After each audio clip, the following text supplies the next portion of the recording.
সুবিমল ও চন্দ্রিমা দুজনে অনেক আশা নিয়ে ঘর বাঁধলেও তাদের সেই আশা নিরাশায় পরিণত হলো। এক সময় তারা ভাবল এইভাবে জীবন কাটানো যায় না, কিন্তু ভাগ্যচক্রে এমন কিছু ঘটল যে তারা দুজন দুজনকে নতুনভাবে আবিষ্কার করলো। কি ছিল সেই ঘটনা?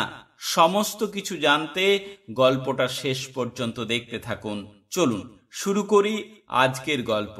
সুবিমল আর চন্দ্রিমা দুজনে ভালোবেসে বিয়ে করেছে। অবশ্য তাদের দুজনের বাড়িতেই সম্মতি ছিল।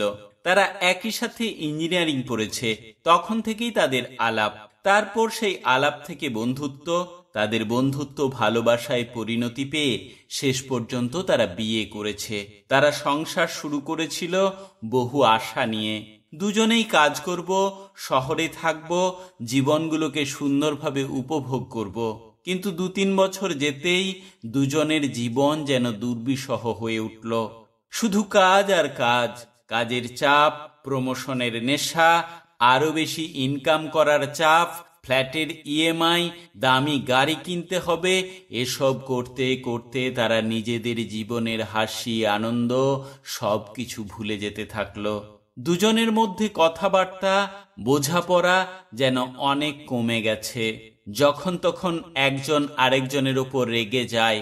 সম্পর্কটা যেন কোনো রকমে টিকে আছে। রবিবার সকালে চন্দ্রিমা বসে বসে ভাবছে তাদের দাম্পত্য জীবনের এই নিরানন্দ দিনগুলির কথা। রবিবার বলে চন্দ্রিমা দেরি করে উঠলেও সুবিমল আগেই উঠে কাজে বেরিয়ে গেছে। সুবিমল তার চাকরির পাশাপাশি আর একটা পার্ট টাইম জব করে, যেখানে সে প্রতিদিন 2 ঘন্টা করে কাজ করলেও রবিবার প্রায় সারাদিন কাজ করে। চন্দ্রিমা ভাবছে তাকে সুবিমল আজকাল আর আগের মতো ভালোবেসে কথা বলে না, খোঁজ খবর নেয় না। অথচ সুবিমল আগে কত ভালো ছিল। সেই রবিবার সুবিমল দুপুরে বাড়ি এলো, তবে দেরি করে। যদিও সে সাধারণত দুপুরে বাড়ি আসে না, কিন্তু আজ 3টের সময় এসে দেখল চন্দ্রিমা ঘুমাচ্ছে। সে না ডেকে নিজে খাবার নিয়ে খেয়ে নিল। তার খারাপ লাগলো। চন্দ্রিমা প্রথম প্রথম তাকে ফোন করে জিজ্ঞেস করত দুপুরে খেতে বাড়ি আসবে কিনা, কিন্তু আজকাল আর করে না। এমনকি তার জন্য অপেক্ষাও করে না। সুবিমলের মনে হয় চন্দ্রিমাকে সে হয়তো সুখী করতে পারেনি। এভাবেই চলতে থাকে। হঠাৎ একদিন চন্দ্রিমা অফিসে মাথা ঘুরে পড়ে যায়। তাকে অফিস থেকে কাছাকাছি একজন ডাক্তারের কাছে নিয়ে যাওয়া হয়। সুবিমলকেও ফোন করে চন্দ্রিমার অফিস থেকে জানায়। সুবিমলও তাড়াতাড়ি সেখানে পৌঁছে যায়। ডাক্তার চন্দ্রিমাকে দেখে বলেন, হঠাৎ করে প্রেসার ডাউন হয়ে এটা হয়েছে, শরীর একটু দুর্বল আছে, তার চেয়েও বড় কথা মানসিকভাবে দুর্বল হয়ে রয়েছে। ডাক্তারবাবু সুবিমলকে উদ্দেশ্য করে বললেন, কতদিন বিয়ে হয়েছে? নিজের বউয়ের মনের খোঁজ রাখেন না নাকি? একটু খেয়াল রাখবেন। সুবিমল মনে মনে বলল, ও কি আমার মনের খোঁজ রাখে যে আমি রাখবো? অফিসেই এরকম ঘটনা ঘটার পর চন্দ্রিমার অফিস থেকে তাকে 10 দিনের জন্য ছুটি দিল, রেস্ট নিয়ে এবং কোথাও ঘুরে এসে শরীর মন সবকিছু ঠিক করার জন্য। তারা সুবিমলকেও ফোন করে বলেছিল সে কথা। সুবিমলের বসও সবকিছু শোনার পর তাকে কয়েকদিন ছুটি নিতে বলেছে। কয়েকদিন ছুটি নিয়ে মিসেসের যত্ন নাও, বাড়ি থেকেই আর্জেন্ট কাজগুলো করতে থাকো, তারপর দিন কয়েকের জন্য কোথাও বেরিয়ে এসো, দুজনেরই ভালো লাগবে। সুবিমল 2 দিন বাড়িতেই আছে। যতটা পারছে চন্দ্রিমাকে সাহায্য করছে।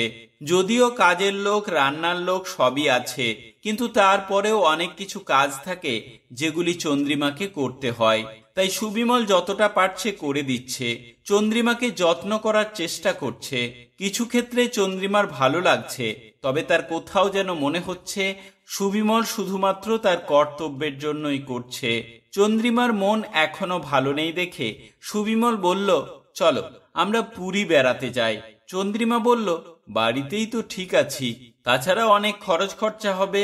সুবিমল বলল, তা হোক, তবু আমরা যাব। এই বলে সেদিনেই বাসের টিকিট বুক করলো এবং পরের দিন তারা দুজনে বেরিয়ে পড়ল। যে ভলভো বাসে তারা কলকাতা থেকে পুরী যাচ্ছিল, সেই বাসটা সন্ধ্যের আগে একটা জায়গায় খারাপ হয়ে গেল। কন্ডাক্টর সবাইকে নামিয়ে দিল এবং বাকি রাস্তার ভাড়া ফেরত দিয়ে দিল। হাইওয়ে হলেও জায়গাটা একদম ফাঁকা। দুদিকে শুধুমাত্র মাঠ দেখা যাচ্ছে। কাছাকাছি কোনো টাউন বা শহর নেই। সবাই বলল এখন আর পুরী যাওয়ার কোনো বাস নেই, আর থাকলেও সমস্ত সিট বুকিং থাকে। তাই প্যাসেঞ্জাররা কেউ বাস কেউ অন্য গাড়ি ধরে কোনো টাউনে যাওয়ার চেষ্টা করলো।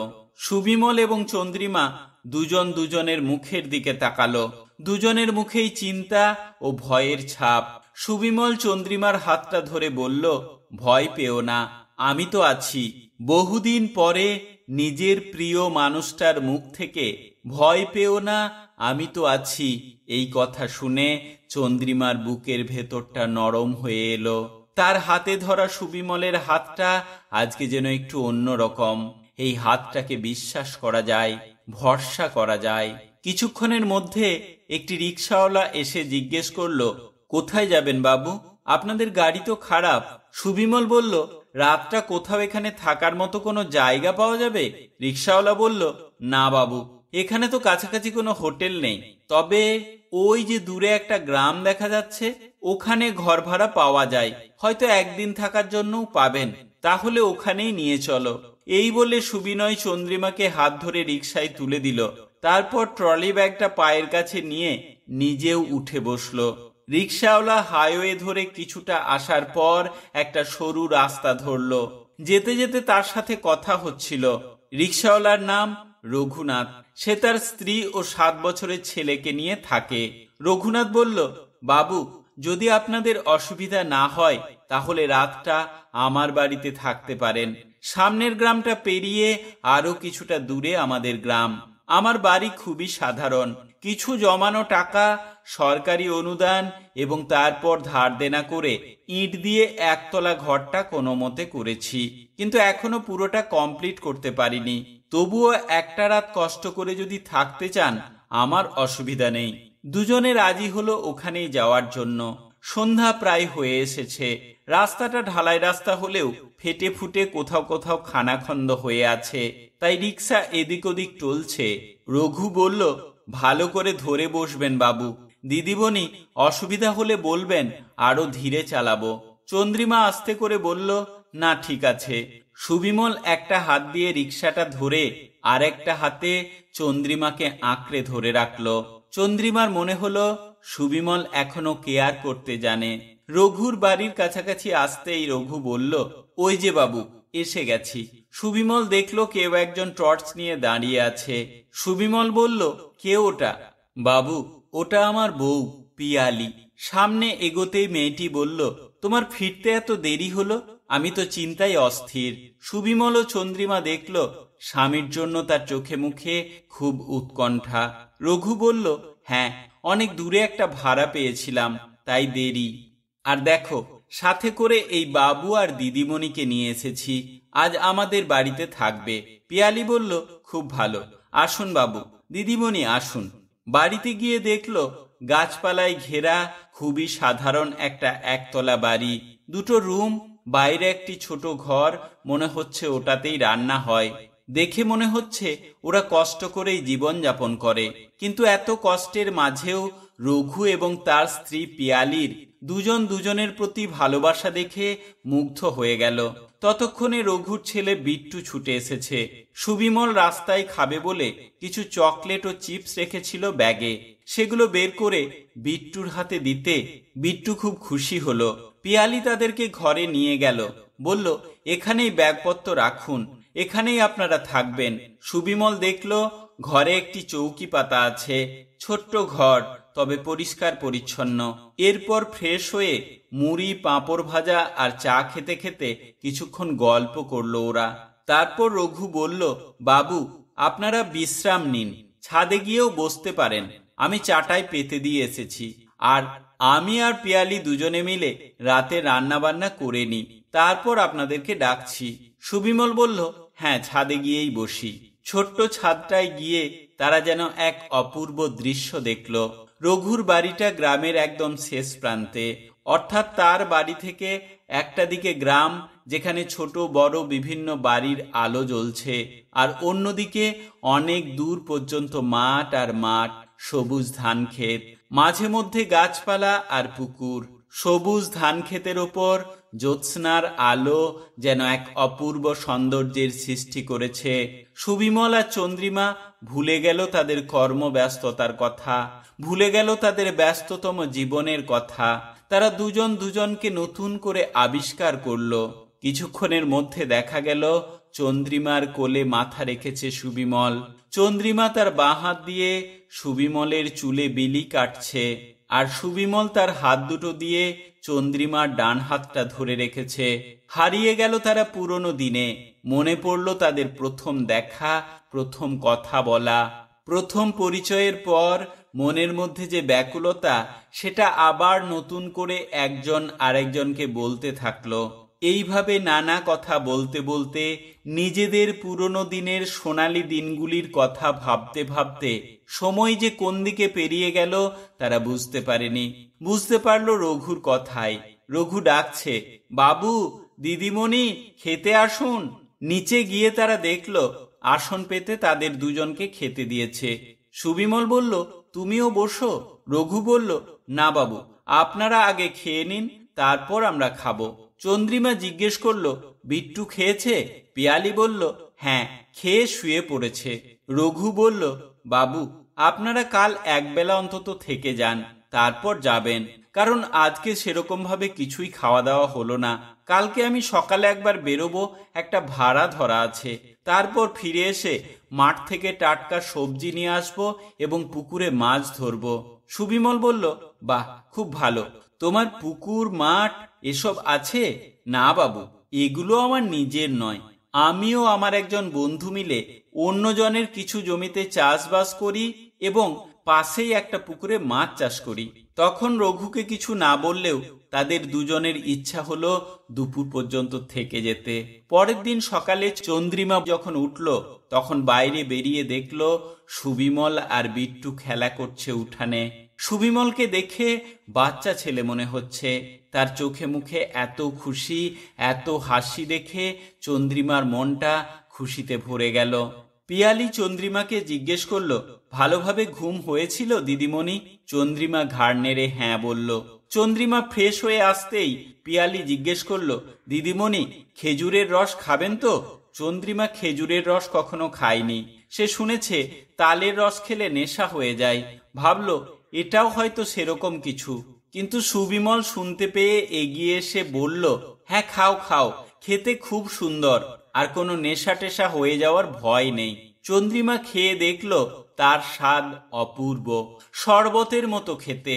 তবে এত সুন্দর সুস্বাদু শরবত সে জীবনে কখনো 5 স্টার হোটেলেও খায়নি। বাড়ির কিছুটা দূরেই একটা পুকুরে রঘু আর তার বন্ধু মিলে মাছ চাষ করে।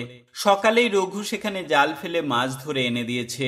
দুটো ছিপ রেডি করে রেখে বলেছে, বাবু আর দিদিমণির যদি মাছ ধরার শখ থাকে তাহলে বলে দিও। একটু পরে বেগুনি, আলু ভাজা, মুড়ি, কাঁচা লঙ্কা, শশা দিয়ে খেয়ে দে সুবিমল কাছের পুকুরটায় গেল মাছ ধরতে। সাথে গেল বিট্টু। গাছপালায় ঘেরা পুকুরটিতে মাছ ধরতে বসলো সুবিমল। কিছুক্ষণ পর সেখানে চন্দ্রিমা গেল। গিয়ে বলল, বিট্টু, তোর মা তোকে ডাকছে। সুবিমল ছিপ হাতে বসে আছে। পাশে গিয়ে ঘাসের ওপর বসলো চন্দ্রিমা। দুজনের মধ্যে শুরু হলো নানা কথা, নানা গল্প, হাসি ঠাট্টা। একটু পরে বিট্টু আবার এলো। হাতে তার একটা টিফিন বাক্স। বলল, মা পাঠিয়েছে, এক্ষুনি গরম গরম খেয়ে নাও। বলতে বলতে বিট্টু আবার চলে গেল। চন্দ্রিমা খুলে দেখল সেখানে বেশ কিছু মাছ ভাজা। তারা দুজনেই মাছ ভাজা খেতে খুব পছন্দ করে। চন্দ্রিমা ভাজা মাছ কাঁটা বেছে সুবিমলের মুখে দিল, নিজেও খেতে থাকলো। সুবিমল খেয়ে বলল, অপূর্ব খেতে, তার উপর তুমি খাইয়ে দিচ্ছ বলে আরো ভালো লাগছে। চন্দ্রিমা কথাটা শুনে মুচকি হাসলো এবং দুজনে মাছ ভাজা খেতে থাকলো। খেতে খেতে চন্দ্রিমা হঠাৎ আহ করে উঠল। তার আঙুলে মাছের কাঁটা ঢুকে গেছে। সুবিমল ব্যস্ত হয়ে বলল, আরে দাঁড়াও দাঁড়াও। তারপর নিজের হাতে করে কাঁটাটা বের করে দিল। একটু রক্ত বেরিয়ে গেছে। তাই সঙ্গে সঙ্গে চন্দ্রিমার আঙুলটা মুখে নিয়ে আঙুলটা চুষে মাছের তেলটা পরিষ্কার করে দিল। তারপর বলল, দাঁড়াও, আমি খাইয়ে দিচ্ছি। এরপর সুবিমল মাছ বেছে চন্দ্রিমাকে খাইয়ে দিল, নিজেও খেতে থাকলো। তাদের দুজনেরই মনে হতে থাকলো জীবনটা কত সুন্দর। চন্দ্রিমার এখন মনে হচ্ছে সে একজন সত্যিকারের জীবন সাথী পেয়েছে। মাছ খাওয়া হয়ে গেলে সুবিমল আবার মাছ ধরতে থাকলো। চন্দ্রিমা বলল, তুমি মাছ ধরো, আমি বাড়িতে যাই। সুবিমল কিছু বলতে গিয়ে ওখানে উল্টে পড়ে গেল ছিপটা ধরতে গিয়ে। হ্যাঁ, ছিপে মাছ লেগেছে। সুবিমল মাছটা ডাঙায় তুলল। এখন অভ্যেস না থাকলেও একসময় সে মাঝে মধ্যে ছিপ ফেলে মাছ ধরেছে।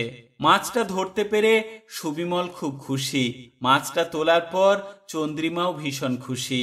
সে শহরে বড় হয়েছে, এমন ভাবে ছিপ ফেলে মাছ ধরা এত কাছ থেকে আগে কখনো দেখেনি। সে আনন্দে আপ্লুত হলো।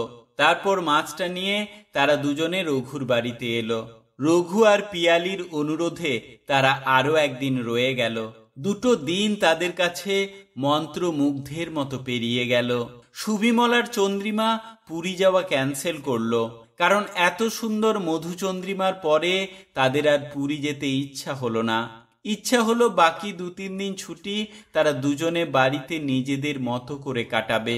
ফেরার সময় বিট্টু কাঁদতে লাগলো। চন্দ্রিমা তাকে কোলে তুলে নিয়ে চুপ করানোর চেষ্টা করলো।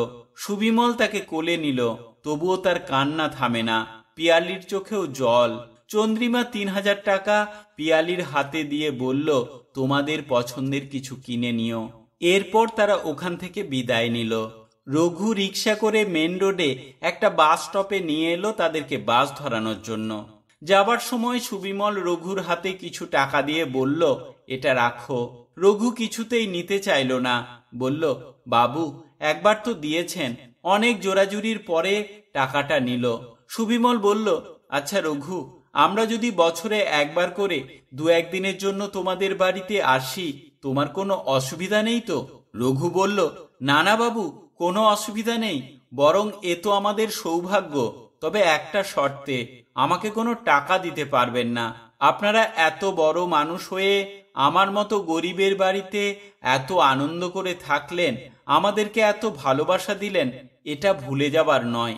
ভালো থাকবেন বাবু, ভালো থাকবেন দিদিমণি। বলতে বলতে রঘুর 2 চোখে জল গড়িয়ে পড়ল। গামছাটা মুখে চেপে ধরে কান্নাটা রোধ করার চেষ্টা করল। সুবিমল রঘুকে জড়িয়ে ধরে বলল, কেঁদো না ভাই, আমরা সত্যিই আবার আসবো। কারণ পুরী বেড়াতে গেলে আমরা কি পেতাম জানি না, তবে এখানে এসে যা পেলাম সেটা সারা জীবন ভুলবো না রঘু ভাই। এরপর তারা বাসে উঠল এবং কলকাতায় ফিরে এলো।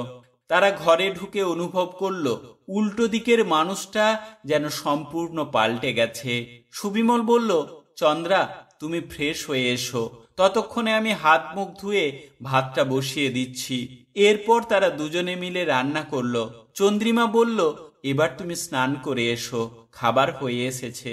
টেবিলে বসে তৃপ্তি করে খাবার খেলো তারা দুজনে। খাওয়ার পর চন্দ্রিমা বলল, আচ্ছা সুবিমল, তোমার পার্ট টাইম এক্সট্রা কাজটা ছেড়ে দিলে হয় না? আমিও তাই ভাবছিলাম চন্দ্রা, আমরা শুধুমাত্র গাড়ি বাড়ি আর টাকা পয়সার নেশায় নিজেদের জীবনটাকে, একজন আরেকজনের ভালো লাগা খারাপ লাগাকে ভুলে যেতে বসেছিলাম। আজ ভাগ্যচক্রে রঘু আর পিয়ালিকে দেখে যেন আমার ভুল ভাঙল। চন্দ্রিমা বলল, ভুল শুধু তোমার নয়, ভুল আমারও ছিল।